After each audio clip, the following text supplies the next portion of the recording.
আজকে টপিক হচ্ছে short note বা টিকা বা সংক্ষিপ্ত প্রশ্নোত্তর, যেটাই বলি না কেন।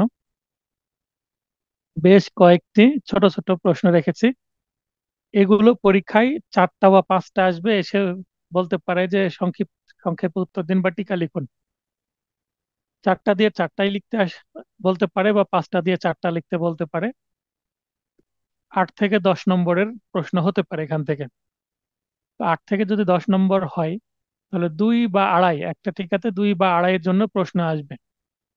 এখন 2-2.5-এর জন্য যতটুকু দিয়েছি, সেকশন উল্লেখ করতে পারলে 1 নম্বর, আর সংজ্ঞাটা লিখতে পারলে আরেক নম্বর, 2 নম্বর কাভার করে যায়।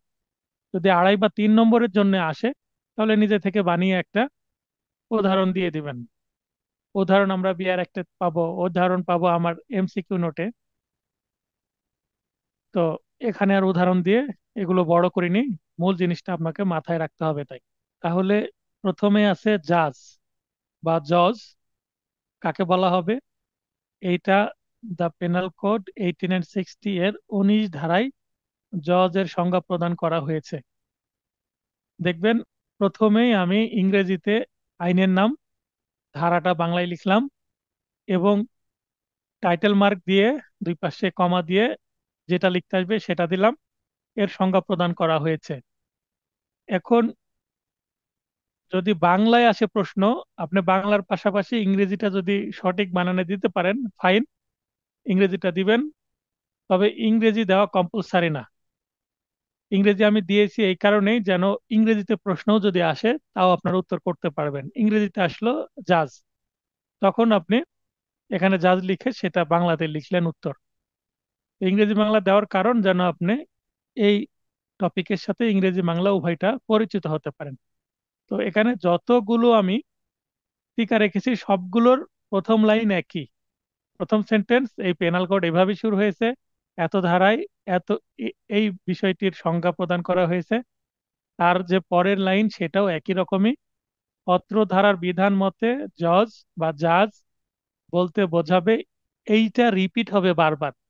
তাহলে কি হবে, আপনাদের সংজ্ঞা মুখস্থর যে মূল যে কনসেপ্ট সেটাতে আপনারা ধ্যান দিতে পারবেন। আর এই যে এতটুকু যে হাইলাইট করেছি, এইটা আপনারা মুখস্থ করার জন্য প্যারা নেওয়ার দরকার হবে না। আইনের নাম তো সবাই জানেন, কত ধারা এটা মনে রাখতে হবে শুধু। আর লেখার স্টাইল আমি একই রাখছি, যেন মনে রাখতে সুবিধা হয়। অথবা আপনারা নিজের ভাষাতেও লিখতে পারবেন। তো এখানে 1 নম্বরে দেওয়ানি বা ফৌজদারি কার্যক্রমে চূড়ান্ত রায় প্রদানে ক্ষমতাপ্রাপ্ত কালেক্টর, ম্যাজিস্ট্রেট, যিনি বিচারিক ম্যাজিস্ট্রেট, এই 3 প্রকারের ব্যক্তি হচ্ছে জজ হিসাবে পরিচিত। এবং 4 নম্বরে আছে যে ম্যাজিস্ট্রেটের শুধু প্রেরণ করার ক্ষমতা আছে, তিনি জজ নন। 4 নম্বরে জজ নন অর্থাৎ নেগেটিভ ডেফিনেশন দেওয়া আছে। প্রথম 3টা হচ্ছে পজিটিভ ডেফিনেশন, আর 4 নম্বরে নেগেটিভ ডেফিনেশন। তো এখানে আসলে জজের সংজ্ঞার মধ্যে জজের উদাহরণ পাচ্ছি আমরা। এইভাবে 19 ধারায় আছে, জাস্ট এতটুকু মনে রাখলেই হবে।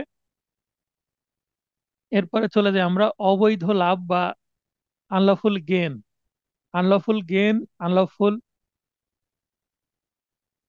অবৈধ লাভ, এই যে, সরি, রংফুল গেন বা আনলফুল গেন এভাবেও আসতে পারে। তো পেনাল কোডে রংফুল গেন কথাটাই বলা আছে। তো এইটা কেন গুরুত্বপূর্ণ আমি দেখেছি, এই যে টপিকটা জুডিশিয়ারিতে কয়েকবার এসেছে, অর্থাৎ জুডিশিয়ারিতে যেগুলো আসে সেগুলো কিন্তু এখন বার কাউন্সিলের আসার সম্ভাবনা বেশি। অর্থাৎ বার কাউন্সিলের প্রশ্ন রিপিট হওয়ার সম্ভাবনার থেকে জুডিশিয়ারির ছোট ছোট প্রশ্নগুলো বার কাউন্সিলের আগামী পরীক্ষায় রিপিট হওয়ার সম্ভাবনা বেশি, যেটা আমরা বিগত 4টি প্রশ্ন বিশ্লেষণ করলে পাই। অতএব কি পড়বো এটা আপনাদের চিন্তা করতে হবে না, সেটা আমি চিন্তা করছি। জাস্ট আমি যেগুলো দিব সেগুলো একটু ভালোভাবে আয়ত্ত করবেন। পেনাল কোড এর 23 ধারায় অবৈধ লাভের সংজ্ঞা প্রদান করা হয়েছে। দেখেন, একই স্টাইলে উত্তর করা হয়েছে। অত্র ধারার বিধান মতে অবৈধ লাভ বা রংফুল গেন অর্থ বেআইনিভাবে কোনো সম্পত্তি অর্জন করা। তাহলে বেআইনিভাবে কোনো সম্পত্তি অর্জন করা, সম্পত্তি অর্জন বিষয়ে, বৈধভাবে কোনো সম্পত্তি অর্জন করতে হলে কিন্তু the transfer of property act 18 and 72, তো এই যে ট্রান্সফার অফ প্রপার্টি, সম্পত্তি হস্তান্তর যে আইন, সেটা অনুসারে 6 ভাবে একটা সম্পত্তি বৈধভাবে কি হয়, ট্রান্সফার হয়। তো যেটা বৈধভাবে সম্পত্তি ট্রান্সফার হয় না সেটা অবৈধভাবে হবে। আর অবৈধভাবে যদি সম্পত্তি অর্জন করে কেউ, যে সম্পত্তিতে অর্জনকারীর আইনানুগ অধিকার নেই, তার মানে আইনগতভাবে না, অবৈধভাবে কোনো কিছু যদি পাই সেটাই হচ্ছে অবৈধ লাভ। তাহলে কোনো সম্পত্তি সংক্রান্ত যে অপরাধ, সে অপরাধ হওয়ার কিন্তু মূল এলিমেন্টই হচ্ছে অবৈধ লাভ থাকতে হবে। অবৈধ লাভ ছাড়া কিন্তু সম্পত্তির বিরুদ্ধে কোনো অপরাধ সংঘটিত হতে পারে না। কারণ সম্পত্তির বিরুদ্ধে অপরাধের মূল উদ্দেশ্যই হচ্ছে অবৈধ লাভ করা। রাজ্জাক ভাই একটু লাইনে এসে বলবেন যে ফ্যান আমার যেহেতু জোরে চলছে, কথা স্পষ্ট আসছে কিনা, কথা বোঝা যাচ্ছে কিনা। আসসালামু আলাইকুম স্যার। হ্যাঁ, ওয়ালাইকুম আসসালাম ভাই। জি স্যার। আমি বলতে চাচ্ছি যে ফ্যান আমার একটু জোরে চলছে, এই কারণে কি নয়েজ হচ্ছে বেশি, মানে নয়েজ কথা হচ্ছে না স্পষ্ট, স্যার, কথা স্পষ্ট বোঝা বোঝা যাচ্ছে যাচ্ছে? স্যার। জি আচ্ছা, স্যার। Thank you. তো আজকে টিকা পড়াচ্ছি ভাই, আপনি একটু পরে আসলেন দেখলাম লাইনে। জি স্যার, একটু নেটের অ- সমস্যা ছিল, আমার মোবাইল নেটের কিনছি তো এই জন্য। আচ্ছা, এবার অবৈধ ক্ষতি, অবৈধ লাভ অবৈধ ক্ষতি দুইটাই 23 ধারাতে আছে। এবং এটা অবৈধ ক্ষতি এর অর্থ হচ্ছে বেআইনিভাবে কোনো সম্পত্তির ক্ষতি সাধন, যে সম্পত্তিতে ক্ষতিগ্রস্ত ব্যক্তির আইনানুগ অধিকার নেই। দেখেন, একই, বেআইনিভাবে কোনো সম্পত্তি অর্জন আর বেআইনিভাবে কোনো সম্পত্তির ক্ষতি সাধন, জাস্ট একটু বিপরীত। একটা মনে থাকলে আরেকটা মনে থাকবে, দুইটা একই সেকশন, 23 সেকশনের মধ্যে আলোচনা করা হয়েছে। সেকশন মনে রাখা কিন্তু জরুরি, ঠিক আছে, না হলে কিন্তু নম্বর পাবেন না। অসাধুভাবে বা ডিসঅনেস্টলি, ডিসঅনেস্টলি এইটা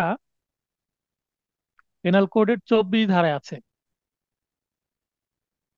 তাহলে অসাধুভাবে বলতে কি বোঝাচ্ছে? কোনো ব্যক্তির কর্তৃক অবৈধ লাভ বা অপর ব্যক্তির অবৈধ ক্ষতি সাধনের উদ্দেশ্যে কোনো কিছু করা। দেখেন, উপরে দুইটা আমরা জিনিস জানলাম, অবৈধ লাভ অবৈধ ক্ষতি, ঠিক সেটারই প্রতিফলন কিন্তু পরেরটা অসাধু ভাবেতে জানছি। তার মানে অসাধুভাবে কোনো কিছু করা হচ্ছে, উদ্দেশ্য দুইটা হতে পারে, একটা অবৈধ লাভ অথবা অপরের অবৈধ ক্ষতি। এই দুইটার যে কোনো একটা কিছু যদি উদ্দেশ্য থাকে এবং এই উদ্দেশ্যে যদি কোনো কিছু করা হয়, সেটাই অসাধুভাবে করা হচ্ছে বলে ধরে নিতে হবে। খুবই সিম্পল ভাবে উত্তর করা আছে।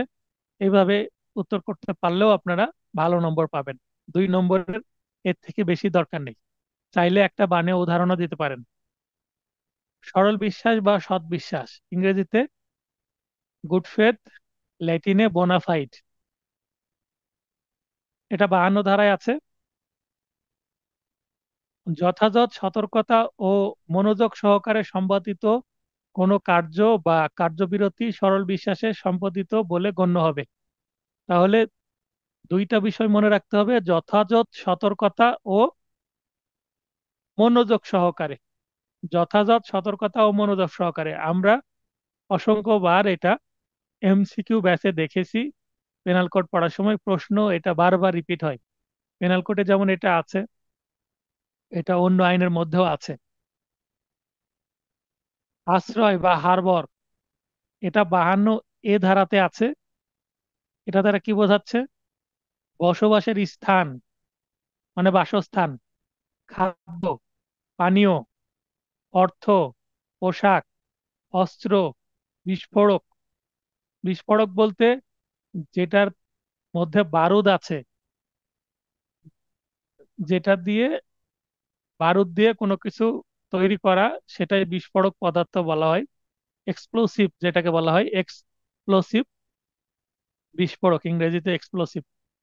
পরিবহন ইত্যাদি প্রদান বা গ্রেপ্তার এড়াতে সহায়তা করাকে বোঝাবে। এক ব্যক্তি যদি অন্য ব্যক্তিকে এই উল্লেখিত জিনিসগুলো দিয়ে সহযোগিতা করে, তাহলেই সেটাকে আশ্রয় বলা হয়। সাধারণভাবে আমরা আশ্রয় বলতে বুঝি যে বাসস্থান, মানে থাকতে দেওয়া কোনো জায়গায়। শুধু সেটাও না, আশ্রয় বলতে পেনাল কোডের 52 ধারাতে কিন্তু একটু ব্যাপক অর্থ বোঝাচ্ছে, সেটা আপনাদের মনে রাখতে হবে। অপরাধমূলক ষড়যন্ত্র, ক্রিমিনাল কনস্পাইরেসি, এটা আছে 120A-তে। দুই বা ততোধিক ব্যক্তি যখন কোনো অবৈধ কাজ কিংবা কোনো বৈধ কাজ অবৈধ উপায়ে নিজেরা সম্পাদন করতে বা অন্যকে দিয়ে করাতে চুক্তিবদ্ধ বা লিখিত বা অলিখিত, লিখিত বা অলিখিত চুক্তিবদ্ধ হয়, তখন তাকে অপরাধমূলক ষড়যন্ত্র বলে অভিহিত করা হবে। তাহলে দেখেন এখানে দুইটা বিষয় আছে, একটা হচ্ছে কাজটাই অবৈধ, আর দ্বিতীয় নম্বর পয়েন্ট হচ্ছে কাজটা বৈধ কিন্তু করছে অবৈধ উপায়ে। যদি একটা উদাহরণ দিই আমি, মনে করেন যে ভারতীয় কোনো পণ্য কেউ যদি বৈধভাবে ইম্পোর্ট করে নিয়ে আসে, যেটা ইম্পোর্ট করা আইনত কোনো বাধা নেই, তো সেইটাকে বলা হবে বৈধ কাজ বৈধ উপায়ে। কিন্তু ইম্পোর্টটা এই ইম্পোর্টটা যদি না করে চোরাই পথে ব্ল্যাক মার্কেটে নিয়ে আসে, চোরাচালান করে নিয়ে আসে, ট্যাক্স ফাঁকি দিয়ে নিয়ে আসে সরকারকে, তাহলে প্রোডাক্টটা কিন্তু বৈধ, কিন্তু অবৈধ উপায়ে নিয়ে আসার কারণে সেটা হয়ে গেল অবৈধ। তো অবৈধ কাজ বলতে যতগুলো অপরাধ আছে সেগুলো তো অবৈধ কাজ, যেগুলো তো আমরা পেনাল করে সংজ্ঞায় পাচ্ছি। কিন্তু বৈধ কাজ অবৈধ উপায়ে কিভাবে করলে সেটা অবৈধ হয়ে যায় বা সে বিষয়ে চুক্তি করলে লিখিত হতে পারে অলিখিত হতে পারে, এই কাজগুলো যদি করা হয় তাহলে সেটাকে বলা হবে অপরাধমূলক ষড়যন্ত্র। অর্থাৎ চুক্তি যা করছে, যে এই করে দেবো এই করে দেবো, অর্থাৎ বসে একটা পরামর্শ করছে, এটা মৌখিক বা লিখিত চুক্তি হচ্ছে, সেটাই হচ্ছে ষড়যন্ত্র, অপরাধমূলক ষড়যন্ত্র। মারামারি বা অ্যাফ্রে, মারামারি বা অ্যাফ্রে আছে 159 ধারায়। দুই বা ততোধিক ব্যক্তি প্রকাশ্য স্থানে ঝগড়া করে গণশান্তি ভঙ্গ করলে তাকে মারামারি বলে। মারামারি সংগঠনের জন্য সর্বনিম্ন 2 জন ব্যক্তির অংশগ্রহণ আবশ্যক। তাহলে মারামারি বলতে এখানে হাত দিয়ে মারামারি বা লাঠি দিয়ে মারামারি বোঝাচ্ছে না, মারামারি বলতে কিন্তু মুখে যে ঝগড়া কোয়ারেল, এটাকেই মারামারি আসলে বোঝা হচ্ছে। তো মারামারি বলতে আমরা কিন্তু সাধারণ অর্থে বুঝি যে হার্ট করা, একজন আরেকজনকে হার্ট করা, লাঠি দিয়ে বা হাত দিয়ে মারামারি করা। মারামারি করলে পরস্পর কি হবে, হার্ট হবে, গ্রিভিয়াস হার্ট হবে। কিন্তু হার্ট, গ্রিভিয়াস হার্ট আর অ্যাফ্রে বা মারামারির পেনাল কোডে অনেক পার্থক্য আছে। মারামারি এখানে হাতে কোনো স্পর্শই হবে না, জাস্ট মুখে ঝগড়া করবে একজন আরেকজনের সাথে।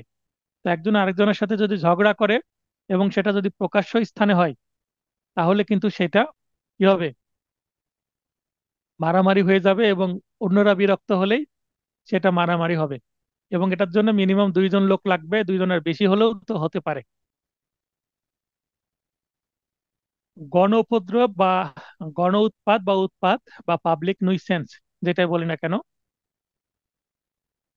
যেটা মারামারির থেকে একটু গুরুতর, এটা আছে 268 ধারায়। কোনো কার্য বা কার্যবিরতির মাধ্যমে, কার্য মানে অ্যাক্ট আর কার্যবিরতি মানে অমিশন, কোনো কিছু না করে অপরাধ করা যায়। জনসাধারণ বা প্রতিবেশীগণের সম্পত্তির ক্ষতি, ব্যবহারে অসুবিধা সৃষ্টি, বিপদের আশঙ্কা সৃষ্টি, বিরক্তি উৎপাদন ইত্যাদির মাধ্যমে সাধারণ সমস্যা সৃষ্টি করাকে গণউপদ্রব বা গণ উৎপাত বলে।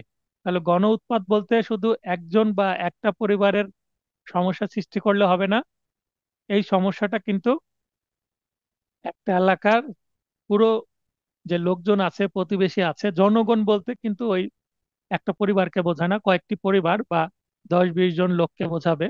কয়েকটি পরিবারই ক্ষতি হচ্ছে এমন একটা জায়গায় এই ঘটনাটা ঘটানো হচ্ছে।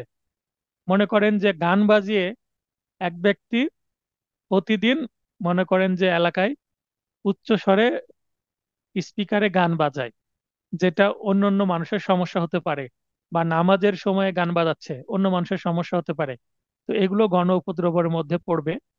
অথবা প্রতিবেশীর বাড়ির পাশে গর্ত করে সেখানে নোংরা আবর্জনা ফেলানো হচ্ছে, সেটা গণ উপদ্রব হতে পারে। কারণ সেই আবর্জনার গন্ধ ছড়িয়ে যেতে পারে আশেপাশের বাড়িতে। তারপর নিজের বাড়ির নর্দমার বা পয় নিষ্কাশনের পানি যদি ছড়িয়ে দেওয়া হয়, যেটা আশেপাশের বাড়ির মানুষদের ক্ষতির কারণ হতে পারে, সেটাও গণ উপদ্রবের মধ্যে পড়বে। অথবা এমন একটা ফ্যাক্টরি স্থাপন করা হলো যেটা, যেখানে ঘর বাড়ি আছে এরকম ফ্যাক্টরিতে কি তৈরি হচ্ছে, ধোঁয়া তৈরি হচ্ছে, যে ধোঁয়া আশপাশে মানুষের বিরক্তির কারণ হচ্ছে, তাহলে এটা গণ উপদ্রব হবে।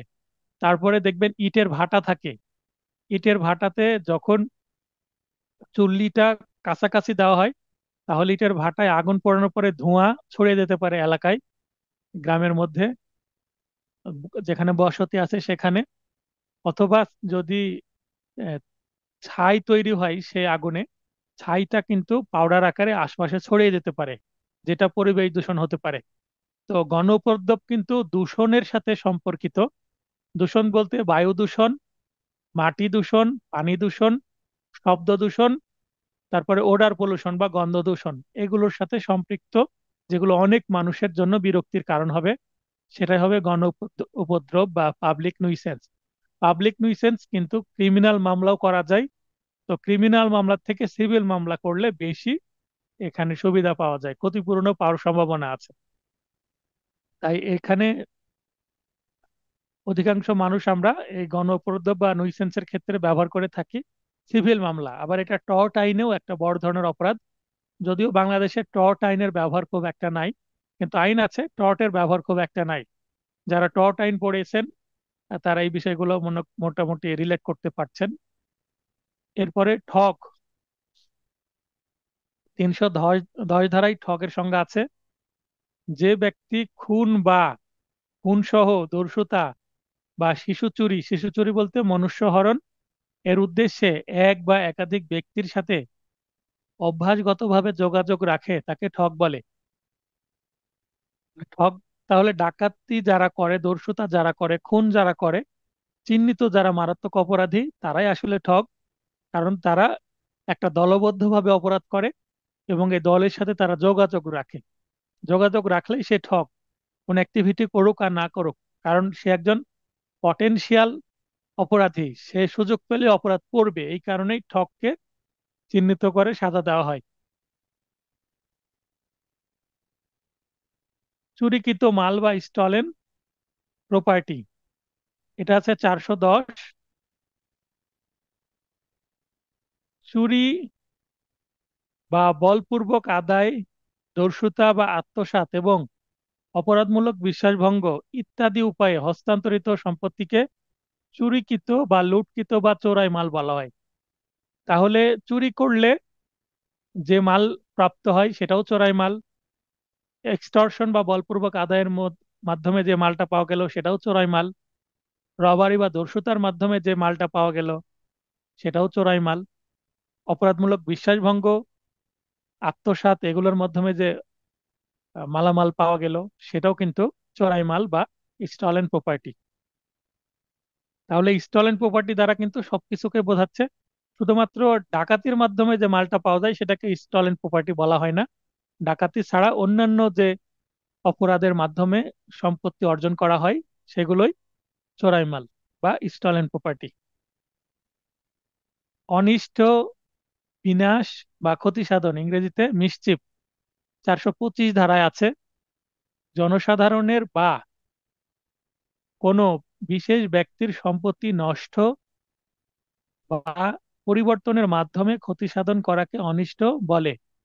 তাহলে এখানে দেখেন জনসাধারণেরও হবে, মানে অনেক ব্যক্তি আছে, আবার যে কোনো একটি বিশেষ ব্যক্তি মানে সিঙ্গেল অর প্লুরাল, ইন্ডিভিজুয়াল কোনো ব্যক্তিরও যদি ক্ষতি করা হয়, কোনো সম্পত্তি নষ্ট করা হয়, তাহলেও সেটা অনিষ্ট হবে। এক্ষেত্রে অপরাধীর কোনো বাস্তবিক প্রাপ্তি নেই, মানে অপরাধী যে আরেকজনের মিসচিপ করছে, ক্ষতি সাধন করছে, তার কোনো লাভ হয় না। এমনকি নিজের ক্ষতিও করেও ভুক্তভোগীর বাস্তবিক ক্ষতি সাধন করে মুখ্য উদ্দেশ্য। যে এই অপরাধটা করবে সে নিজের ক্ষতি করেও অন্যের ক্ষতি করতে পারবে, মানে নিজেরটা নষ্ট করে ফেলবো তা ওকে দিব না, ব্যাপারটা এরকম।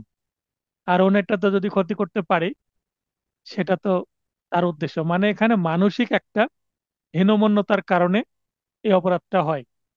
এই অপরাধটা করে মানসিক শান্তি পায়, কিন্তু কোনো বাস্তবিক অর্থনৈতিক কোনো লাভ হয় না আসামির। অপরাধমূলক অনুপ্রবেশ বা ক্রিমিনাল ট্রেসপাস, এটা নিয়ে বড় প্রশ্ন করার ইচ্ছা ছিল, পরে দেখলাম বড় প্রশ্ন করা খুব একটা দরকার নেই। কারণ বড় প্রশ্ন ইতিপূর্বে কখনো আসেনি। জাস্ট এখান থেকে সংজ্ঞা আসতে পারে। তো এই রিলেটেড যে সংজ্ঞাগুলো আছে, চারটা সংজ্ঞা দিয়ে দিয়েছি ট্রেসপাসের উপরে ভিত্তি করে। চারটা সংজ্ঞাই এখানে আমরা পেয়ে যাচ্ছি সিরিয়ালে: 441, 442, 443 এবং 445। এই চারটা সংজ্ঞা ট্রেসপাসের উপরে আছে।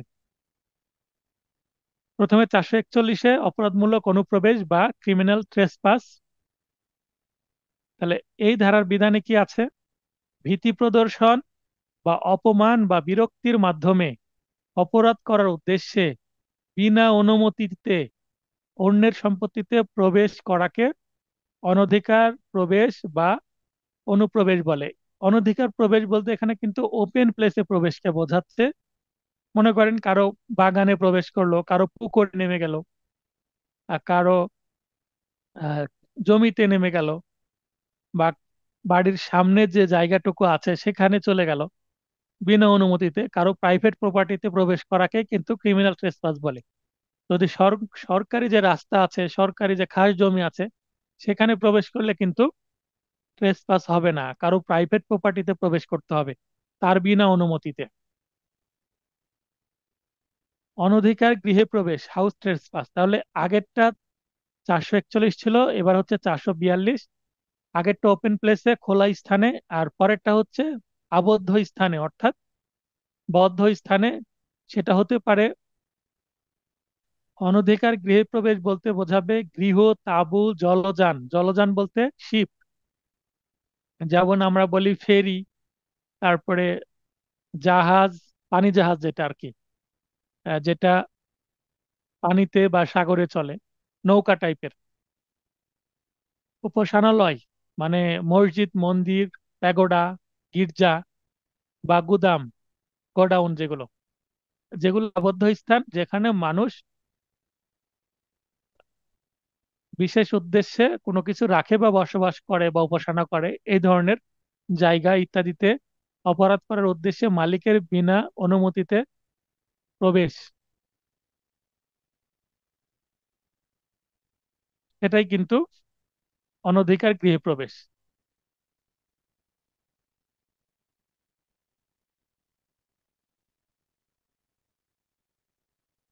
এরপরে সংগোপনে অনধিকার গৃহে প্রবেশ বা লার্কিং হাউস ট্রেসপাস।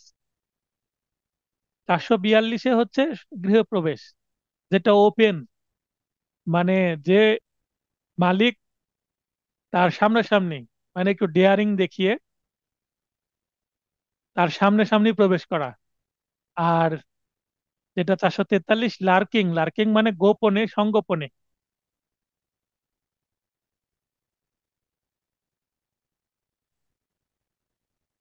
সংগোপনে অনধিকার গৃহপ্রবেশ বলতে কি বোঝাবে? গোপনে, সময় ও পরিস্থিতি সাপেক্ষে। এখানে গোপনে বলতে মালিক উপস্থিত নাই এটাকে বোঝানো হচ্ছে, বা কোনো মানুষ যেন না দেখতে পায়। সময় ও পরিস্থিতি সাপেক্ষে বলতে রাত্রে হতে পারে, বা গৃহে মানুষ নাই, সবাই ছুটিতে ঈদ কাটাতে চলে গেছে, ফাঁকা জায়গা, ফাঁকা হয়ে আছে বাসাটা বা দোকানটা বা গুদামটা বা জলযানটা। এই সময় দিনে হোক রাতে হোক, যখন সেখানে কেউ উপস্থিত নাই বা আশেপাশে কেউ নাই, ফাঁকা ফাঁকা জায়গায় সে গোপনে প্রবেশ করছে, অথবা লোকজন আছে কিন্তু সে চুপি সারে, কাউকে কেউ যেন দেখতে না পায় এভাবে প্রবেশ করছে চোরের মতন। তো এটাকে হচ্ছে লার্কিং হাউস ট্রেসপাস। মানে একটু ভয় আছে এর মনেও, যেন গোপনে কাজ সেরে পার হয়ে আসতে পারে। ধরো গৃহ, তাঁবু, জলযান বা উপাসনালয় বা গুতাম ইত্যাদিতে অপরাধ করার উদ্দেশ্যে মালিকের বিনা অনুমতিতে প্রবেশ। এখন যদি কোনো চোর যদি গোপনে কোনো ঘরে প্রবেশ করে এবং সে চুরি করে, তাহলে কিন্তু এই সেকশনেও তার অপরাধ হবে, কারণ সে গোপনে গৃহপ্রবেশ করছে। তার মানে চুরির মামলার সাথে এই সেকশনটা প্রবেশ করে দেওয়া যেতে পারে। 443 ধারার যে অপরাধ, এই অপরাধের যে সাজার সেকশন সেটা প্রবেশ করে দিতে হবে, অর্থাৎ এই সংজ্ঞার অপরাধও সে করছে। কিন্তু বাস্তবে খুব কম দেখি যে ট্রেসপাসের মামলা করে। ট্রেসপাসের মামলা খুব একটা করে না, কারণ ট্রেসপাস হচ্ছে অন্য একটা অপরাধের একটা প্রাথমিক স্তর। যখনই সে চুরিতে সফল হয়ে গেল, তখন চুরিটাই মেন উদ্দেশ্য, তখন আর ট্রেসপাসটা গুরুত্বের সাথে নেওয়া হয় না। আর ট্রেসপাস দেয় না এই কারণে সাজার পরিমাণটা খুবই কম এখানে। তবে এটা দিলে ভালো হয়, সেকশন অন্তত বাড়বে। যদি বাদীপক্ষে মামলা করতে আসে, চিন্তা করবেন কত বেশি সেকশন দেওয়া যায়। অপথে গৃহে প্রবেশ বা হাউস ব্রেকিং। অপথে গৃহপ্রবেশ বলতে হাউস ব্রেকিং, হাউস ব্রেকিং বলতে ঘর ভেঙে যে প্রবেশ তা না, যে দিক দিয়ে প্রবেশ করা যায় না সেদিক দিয়ে যদি প্রবেশ করা হয় সেটাই হাউস ব্রেকিং। এটা 445 ধারা আছে। এটা বলতে কি বোঝাচ্ছে, দিনের বেলায় বা শীত কেটে বা দরজা জানালা ভেঙে অন্যের গৃহে প্রবেশ, এখানে দিনের বেলায়। আর রাতের বেলায় হলে রাত্রে অপথে গৃহপ্রবেশ, সেটা এটা পরের সেকশন আছে। একই বক্তব্য, একটা দিনে আর একটা রাতে। তো 445 ধারায় দিনের বেলাতে বোঝানো হচ্ছে, দিনের বেলাতেই শীত কেটে, শীত কেটে বলতে যে বাড়ি আছে, বাড়ির নিচ দিক দিয়ে সুড়ঙ্গ করে প্রবেশ করাকে শীত কাটা বলে, নিচ দিয়ে। বিশেষ করে মাটির বাড়ি বা গ্রামে এই ঘটনাগুলো ঘটে। তাহলে শীত কেটে বা দরজা জানালা ভেঙে অন্যের গৃহে প্রবেশই হচ্ছে হাউস ব্রেকিং। তো এখানে মূলত 6 উপায়ে এ ধারার অপরাধ সংগঠিত হয়, যেমন 6টা উপায় পয়েন্ট আকারে দিয়ে দিয়েছি। সহায়তাকারী বা নিজ তৈরি কৃত পথে গৃহে প্রবেশ। সহায়তাকারী বলতে যে প্রবেশ করছে তার কেউ পার্টনার আছে অপরাধের, সেই পার্টনার রাস্তাটা করে দিল এবং সে প্রবেশ করলো, অথবা নিজে রাস্তা করে নিজে প্রবেশ করলো। তাহলে অপরাধে যদি একজন থাকে নিজে রাস্তা করে নিজে প্রবেশ করবে, অথবা যদি একাধিক ব্যক্তি থাকে, একজন রাস্তা করে দিল আরেকজন প্রবেশ করলো, তবুও এই ধারার অপরাধ হবে। মই দিয়ে সীমানা প্রাচীর টপকে গৃহে প্রবেশ। বাড়ির বারান্দা থাকে, বাউন্ডারি থাকে, ওয়াল দিয়ে ঘেরা থাকে, সীমানা প্রাচীর বাউন্ডারি। তো সেটা বাউন্ডারি যদি মই দিয়ে টপকিয়ে প্রবেশ করে, বা বাউন্ডারির আশপাশে যদি গাছ থাকে গাছে উঠে ওই পাশে যদি চলে যায়, বা অনেক সময় পাইপ থাকে, যে পয় নিষ্কাশনের পাইপ বা টয়লেটের পাইপ, এই পাইপ বেয়ে কিন্তু ছাদে উঠে যায়, ছাদে উঠে আবার নিচে সিঁড়ি দিয়ে নেমে যায়, এটাও কিন্তু এই সীমানা টপকে প্রবেশের মধ্যেই পড়বে।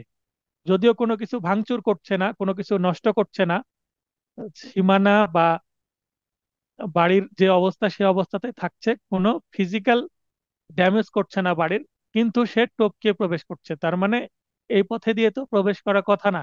বাড়ির মালিক তো আর এই পথ দিয়ে প্রবেশ করে না, বাড়ির মালিক দরজা দিয়ে প্রবেশ করে। তো যে পথ দিয়ে প্রবেশ করা না সেই পথ দিয়ে, অননুমোদিত পথ দিয়ে যদি প্রবেশ করে, সেটাই কিন্তু হাউস ব্রেকিং।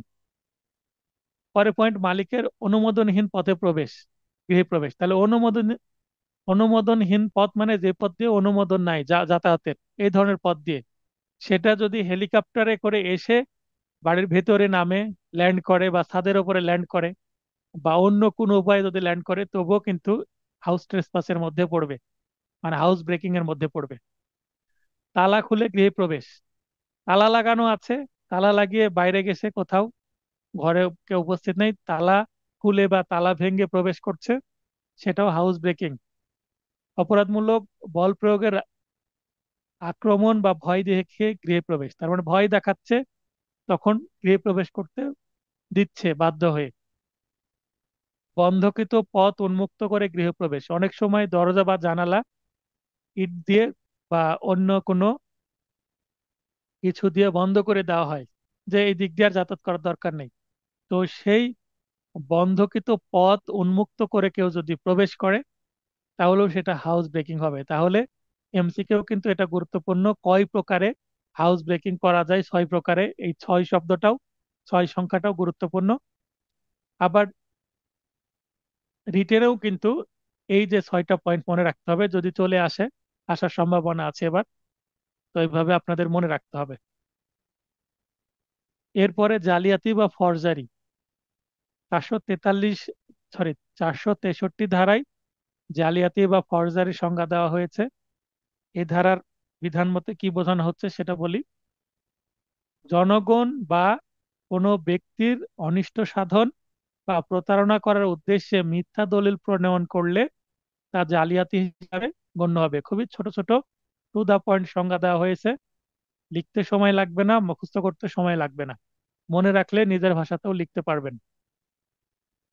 দেখবেন সংজ্ঞাগুলো আমি কোড করে দিইনি, মানে হুবহু তুলে দিইনি আমি বিআর অ্যাক্ট থেকে, এটা নিজের ভাষায় দেওয়া। আপনারাও নিজের ভাষায় এইভাবে লিখতে পারবেন, নো প্রবলেম। হুবহু বিআর অ্যাক্টের সংজ্ঞা তুলে দিতে হবে তা নয়, অর্থ পরিবর্তন না হলেই হবে। তাহলে অনেক মানুষের ক্ষতি করতে পারে, অথবা কোনো বিশেষ একজন ইন্ডিভিজুয়াল পার্সনের ক্ষতি হতে পারে, বা তার সাথে প্রতারণা করা হতে পারে, এই উদ্দেশ্যে যদি কোনো দলিল তৈরি করা হয় সেটাই জালিয়াতি। তাহলে জালিয়াতি সবসময় কিন্তু রিটেন ফরম্যাটে হয়, মনে রাখবেন। জালিয়াতি কখনো মৌখিক ভাবে হয় না। মৌখিক ভাবে করতে গেলে সেটা প্রতারণার মধ্যে চলে যাবে। জালিয়াতি সবসময় রিটেন ফরম্যাটে হয়, অর্থাৎ ডকুমেন্টারি কোনো এভিডেন্স তৈরি হয়, যেটা আসলে জাল। কোনো ব্যক্তির নিজ নাম স্বাক্ষরও জালিয়াতির শামিল হতে পারে। কোনো ব্যক্তি যদি নিজ নাম স্বাক্ষর করে অন্যের নামে, সেটার উদ্দেশ্য যদি খারাপ হয়, যেই স্বাক্ষরটা তার করার কথা না, তাহলেও সেটা জালিয়াতি হবে। স্বাক্ষর নিশ্চয়ই কোনো কাগজের উপরে বা কোনো স্ট্যাম্পের উপরে বা কোনো ডকুমেন্ট উপরে করতে হয়। স্বাক্ষর তার মৌখিকভাবে দেওয়ার কোনো বিষয় না, স্বাক্ষর সবসময় রিটেন ফরম্যাটে হয়। তাই বলছিলাম জালিয়াতি সবসময় রিটেন ডকুমেন্ট বা ডকুমেন্টারি এভিডেন্সের ক্ষেত্রে প্রযোজ্য হবে। কাল্পনিক বা মৃত ব্যক্তির নামে তার জীবদ্দশায়, জীবদ্দশায় মানে তার লাইফ স্প্যান কালে, অর্থাৎ তিনি বেঁচে থাকা সময়ে, যদি কোনো ব্যক্তির, মৃত ব্যক্তি মারা গেছে কিন্তু তিনি যখন বেঁচে ছিলেন ওই সময় সম্পাদিত হয়েছিল মর্মে পূর্ববর্তী তারিখ দিয়ে দলিল প্রস্তুতকরণও জালিয়াতি হবে। অর্থাৎ এখন চলছে 2024 সাল, একটা মানুষ 2023 সালে মারা গেছে, এখন 2022 সালে সে বেঁচে ছিল। 2022 সালের একটা স্ট্যাম্প সংগ্রহ করে সেই স্ট্যাম্পে কিছু লিখে, যে ব্যক্তি মারা গেছে তার সইটা নকল করে সে কোনো কিছু করে গেছে, এই মর্মে একটা ডকুমেন্ট সৃষ্টি করা হলো, সেটা নিশ্চয়ই একটি জালিয়াতি হবে। মিথ্যা দলিল প্রস্তুতকরণ, মেকিং এ ফলস ডকুমেন্ট, 463-তে কিন্তু মিথ্যা দলিল প্রণয়ন করলেই সেটা জালিয়াতি হবে। সেটার উদ্দেশ্য যদি কোনো ব্যক্তি বা কোনো জনগণের ক্ষতি সাধন বা তার সাথে প্রতারণা করার উদ্দেশ্য হয়।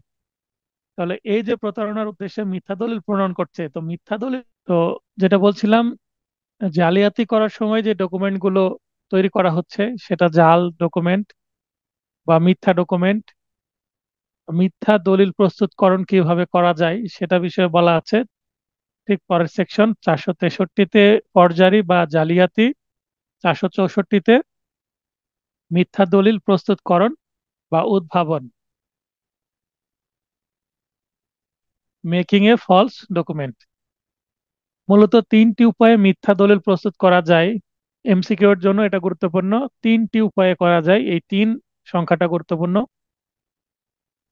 প্রথমত, প্রতারণামূলকভাবে আংশিক প্রস্তুত, স্বাক্ষর, সিলমোহর সম্পাদন করে কোনো দলিল প্রস্তুত বা উক্ত উদ্দেশ্যে চিহ্ন স্থাপন।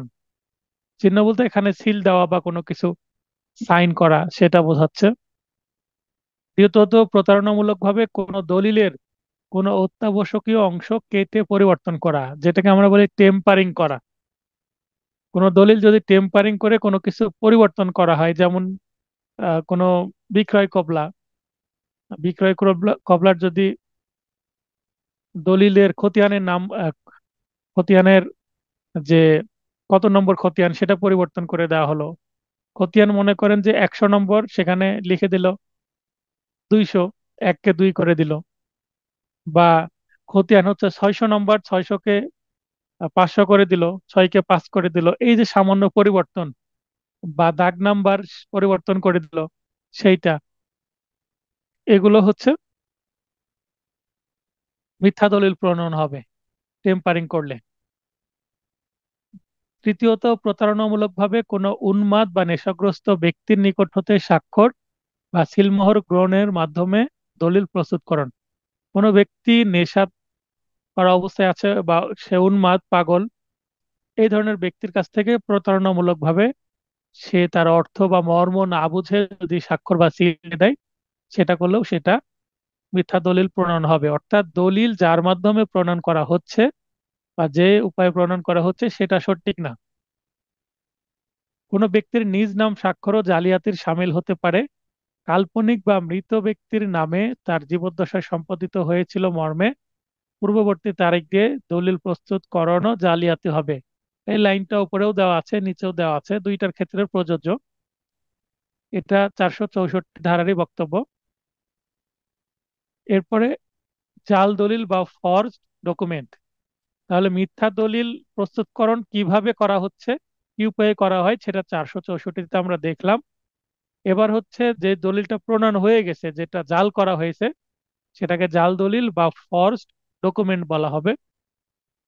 সেটা আছে 470। জাল দলিল এর সংজ্ঞা এখানে আছে। জাল দলিল বলতে সমগ্র বা আংশিকভাবে জালকৃত কোনো মিথ্যা দলিলকে বোঝাবে। তো উপরে যে মিথ্যা দলিল কি সেটা আমরা জানলাম। সেটা যদি পুরোটাই মিথ্যা হয়, মানে সম্পূর্ণটাই মিথ্যা, কোনো সঠিক তথ্য নেই, তাহলে সেটা জাল দলিল হবে। অথবা সামান্য যদি পরিবর্তন, একটা কিঞ্চিত পরিমাণেও যদি পরিবর্তন করা হয়, টেম্পারিং করা হয়, তাহলে যে ডকুমেন্টটা সৃষ্টি হলো সেটা হচ্ছে জাল দলিল। তাহলে মেকিং এ ফলস ডকুমেন্ট এটা হচ্ছে প্রসেস, কি উপায়ে করা যায়। আর যেটা তৈরি হলো, যে প্রোডাক্টটা তৈরি হলো, সেটাই হচ্ছে জাল দলিল। তাহলে এই তিনটা সেকশন বা তিনটা টপিক একই। জালিয়াতি, মিথ্যা দলিল প্রস্তুতকরণ এবং জাল দলিল একই বলতে একই ধরনের বিষয়, একই ঘটনার থেকে সৃষ্টি হওয়া জালিয়াতি বা প্রতারণার উদ্দেশ্যেই যেগুলো তৈরি হচ্ছে। রিলেটেড সেকশন, রিলেটেড ঘটনা, রিলেটেড অপরাধ। মানহানি বা ডিফামেশন 499 ধারায় আছে। যদি কোনো ব্যক্তি অপর কোনো ব্যক্তির খ্যাতি বা সুনাম নষ্ট করার উদ্দেশ্যে, খ্যাতি বা সুনাম নষ্ট করার উদ্দেশ্যে কিংবা নষ্ট হবে মর্মে অবগত হয়ে কথিত, কথিত মানে মুখে, মৌখিক, ওরালি বা পাঠের জন্য লিখিত বা চিহ্ন বা দৃশ্যমান উপস্থাপনার মাধ্যমে কোনো কার্য করে, তবে তা মানহানি বলে গণ্য হবে।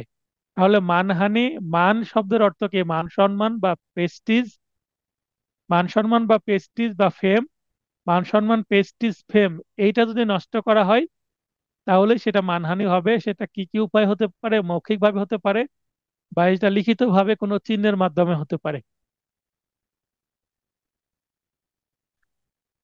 মৃত ব্যক্তির পরিবার ও আত্মীয় স্বজনদের অনুভূতিতে আঘাত করার উদ্দেশ্যে মৃত ব্যক্তির নিন্দাকরণ মানহানি বলে গণ্য হবে। যে ব্যক্তি মারা গেছে, সে তো মারা গেছেই, কিন্তু তার যে আত্মীয় স্বজন আছে, মৃত ব্যক্তির নামে কোনো কিছু বললে আত্মীয় স্বজনদের অনুভূতিতে আঘাত লাগবে, তাই সেটা মানহানি হবে।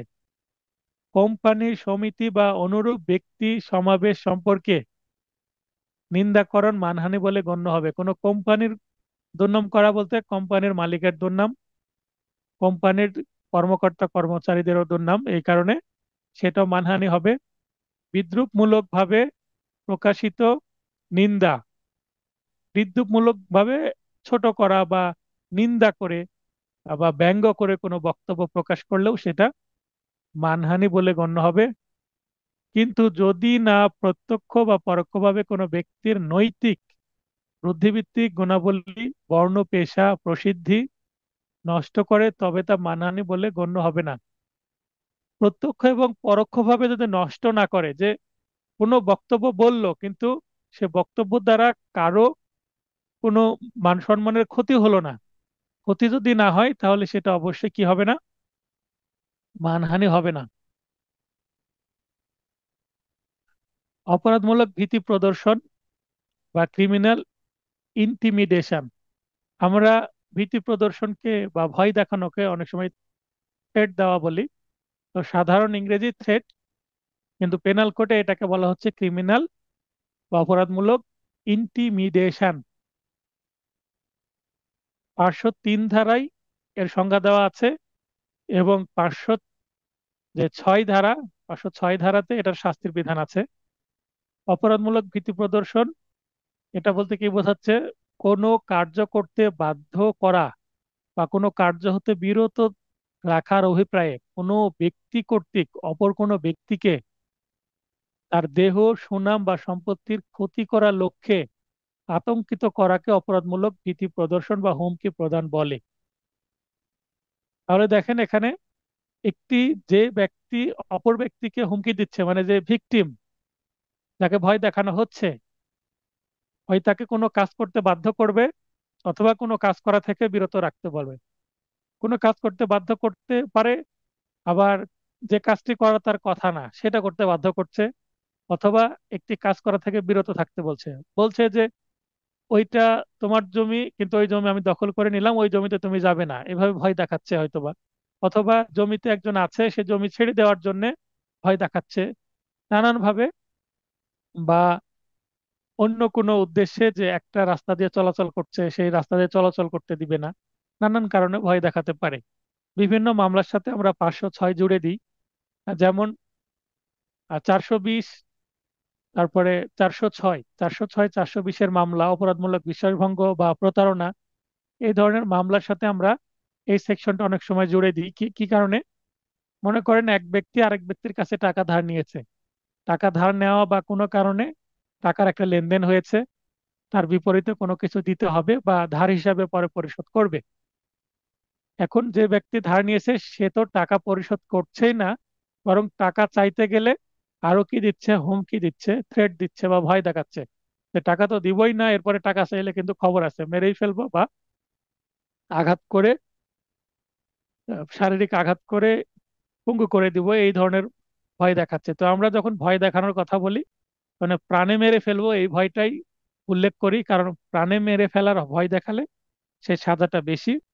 আর এমনি ভয় দেখালে, তবে মামলা ফাইলিং করার সময় অবশ্যই কি বলে ভয় দেখালো, মানে কি বাক্য বলে ভয় দেখালো বা কি উপায়ে ভয় দেখালো, ওই কথাগুলো কিন্তু উল্লেখ করে দিতে হয়। আসামির বক্তব্য কি ছিল, কি মুখের ভাষা ছিল, সেটা না লিখলে কিন্তু জেরাতে গিয়ে সেটা যখন বাদীকে জিজ্ঞাসা করবে যে আপনাকে যে ভয় দেখালো, কি বলেছিল, কিভাবে ভয় দেখালো, তখন সে আর উত্তর দিতে পারবে না। তাই এটা প্রথমে ফাইলিং এর সময় স্পষ্ট করে দিতে হবে যে এই ভাষা ব্যবহার করেছিল, তাহলে সেটা জেরায় আর কিছু করতে পারবে না। মৃত ব্যক্তির সুনামের প্রতি হুমকি প্রদান কোনো ব্যক্তির স্বার্থের সাথে সম্পর্কিত হলে তা এ ধারা মতে অপরাধমূলক ভীতি প্রদর্শন হবে। তার মানে মৃত ব্যক্তির যে সুনাম, সেটা নষ্টের জন্য ভীতি প্রদর্শন করা যাবে। এছাড়া আমরা 506 ধারায় 5 প্রকারের ভীতি প্রদর্শন দেখি, একটা নর্মাল, আর বাকি 4টা হচ্ছে একটু গুরুতর। তো এই ছিল আজকের আলোচনা। আশা করি বেশ কয়েকটি টিকা বা সংক্ষিপ্ত বিষয় আলোচনা করেছি। এর বাইরে যে গুরুত্বপূর্ণ টপিকগুলো আছে, 7টা টপিক, কোনো কোনো টপিকে একাধিক টপিক উঠে এসেছে, মানে টপিকের মধ্যে একাধিক বক্তব্য বা বিষয় উঠে এসেছে, সেগুলো আপনারা পেয়ে যাচ্ছেন খুব শীঘ্রই। আগামী বুধবারের মধ্যে বিস্তারিত রুটিন আসবে। আর পেনাল কোড আশা করি এই বুধবার এবং পরে আর 2টি ক্লাস হলেই শেষ হয়ে যাবে, মানে আর 3টা ক্লাস হলেই পেনাল কোড শেষ হয়ে যাবে।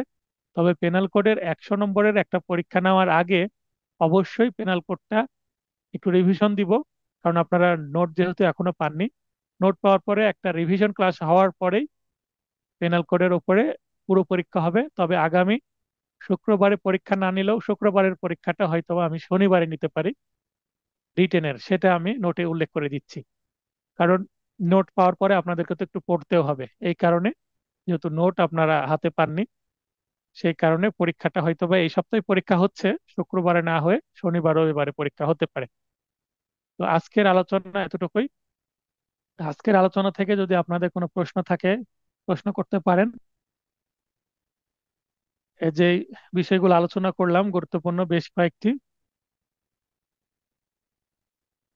ছোট ছোট টিকা আলোচনা করলাম, এই টিকাগুলো থেকে যদি কারো প্রশ্ন থাকে, যেমন আলোচনা করেছে জজ, অবৈধ লাভ, অবৈধ ক্ষতি, অসাধুভাবে, সরল বিশ্বাস বা সৎবিশ্বাস, আশ্রয়, অপরাধমূলক ষড়যন্ত্র, মারামারি, গণ উৎপাত, ঠগ, চুরিকৃত মাল, অনিষ্ট বিনাশ বা ক্ষতি সাধন, অপরাধমূলক অনুপ্রবেশ, অনধিকার গৃহে প্রবেশ, সংগোপনে অনধিকার গৃহে প্রবেশ, অপথ্যে গৃহে প্রবেশ, জালিয়াতি, মিথ্যা দলিল প্রস্তুতকরণ, জাল দলিল, মানহানি, অপরাধমূলক ভীতি প্রদর্শন, এই ধরনের বেশ কিছু বিষয় আমরা আলোচনা করলাম। এবার প্রশ্নোত্তর পর্বে যাচ্ছি। হাত উত্তোলন করেছেন পাপ্পু ভাই। পাপ্পু ভাই লাইনে আসবেন। মাইক অন করে কথা বলেন পাপ্পু ভাই।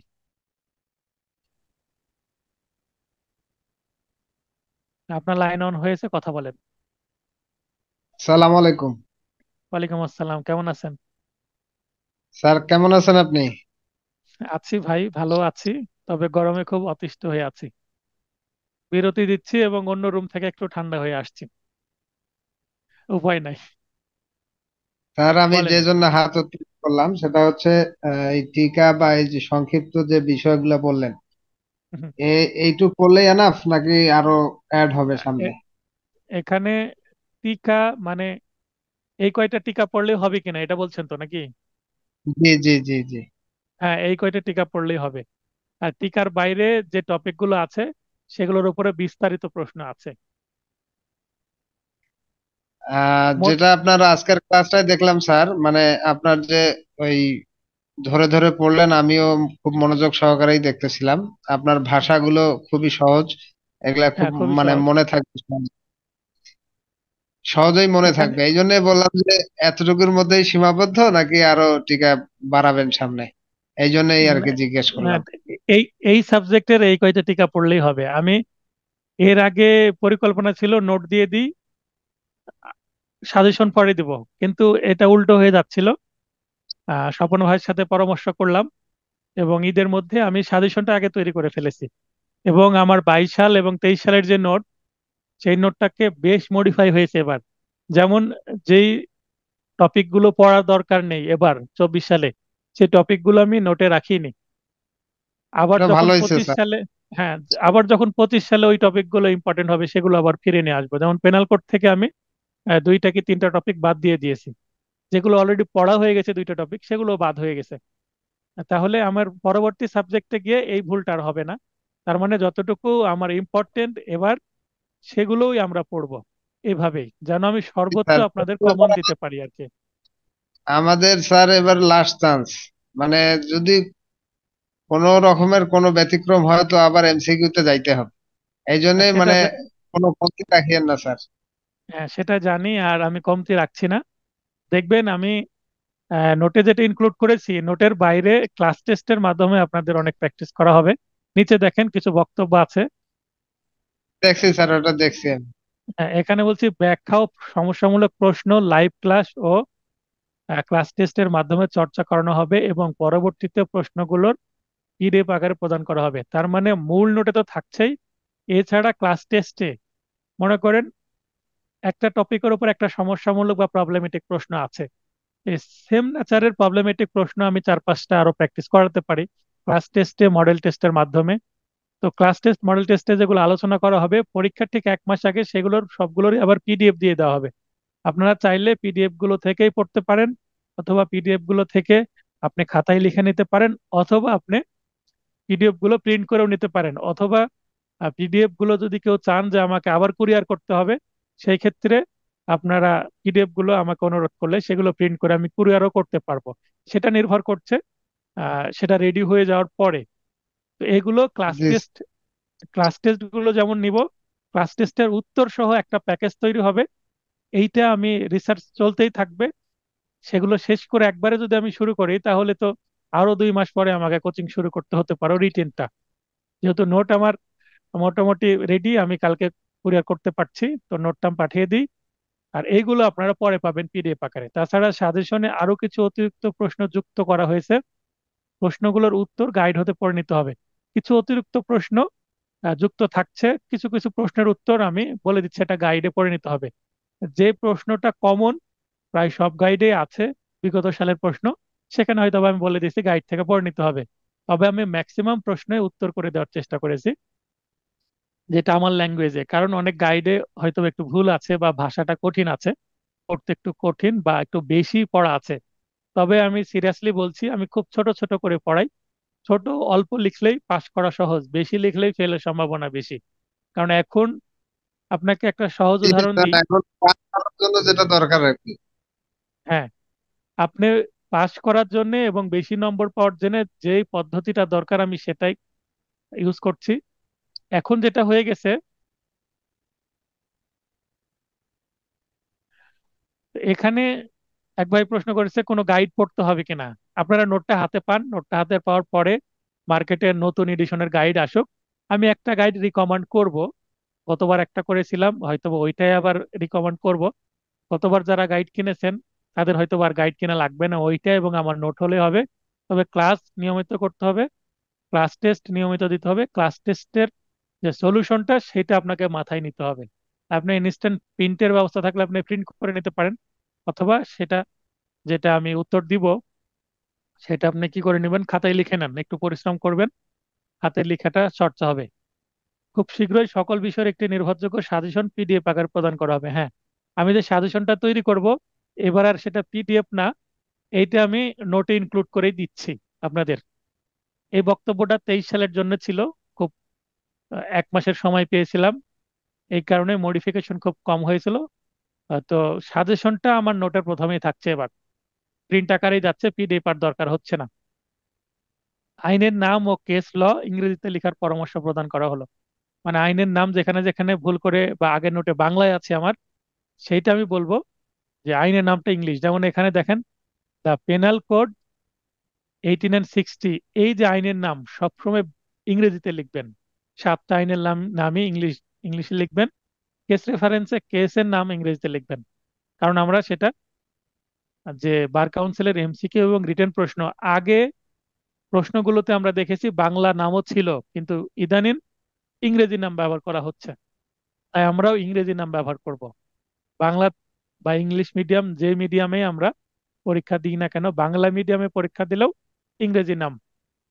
তো আশা করি বুঝতে পারছেন যে এবার অনেকটা গোছালো এবং সিরিয়াসলি আমরা অগ্রসর হচ্ছি, এবং অনেক ডিপলি পড়ানো হবে। আর এর আগে আমি বলে দিয়েছিলাম 23 সালে যে অতিরিক্ত টপিক, তো অতিরিক্ত টপিক বলে আর কিছু থাকছে না। আমি সব টপিকেরই উত্তর রাখছি মোটামুটি, আর কিছু টপিকের উত্তর হয়তো বা গাইড থেকে রিকমেন্ড করতে পারি। তো এই ছিল আলোচনা। ভাইয়ের কি আর কোনো প্রশ্ন আছে? না স্যার, আপনি রাখতে পারেন। ঠিক আচ্ছা আছে, ভালো আপনি, থাকবেন। আচ্ছা আপনি কি এই ক্লাস বুঝতে পেরেছেন তো? জি স্যার, জি স্যার। আচ্ছা দেখেন, এই এই যে আহ, উত্তরগুলো লেখার একটা ইউনিক জিনিসটা আপনাকে বলি। দ্য পেনাল কোড 8960 এর ধারা দিয়েছি, তারপর টপিক দিয়েছি, এর সংজ্ঞা প্রদান করা হয়েছে। তাহলে কত ধারায় সংজ্ঞা দেওয়া হয়েছে? প্রত্যেকটা উত্তরে কিন্তু এভাবেই শুরু হয়েছে, এবং অত্র ধারার বিধান মতে এইভাবে শুরু হয়েছে।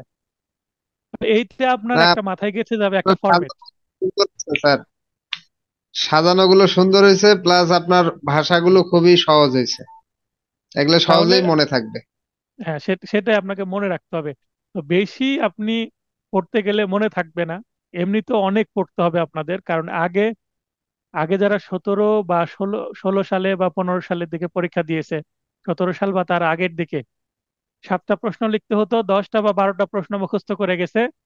বিজয় সালে পরীক্ষা দিলে আগের বছরের বাদ দিয়ে পরের থেকে, আগের মানে মাঝখানের একটা গ্যাপ দিয়ে আগের সাল থেকে পড়লেই হয়ে যেত। তো তখন খুব সহজ ছিল, কিন্তু এখন এত টপিক কাভার করতে হচ্ছে যে চিন্তা করা যাবে না।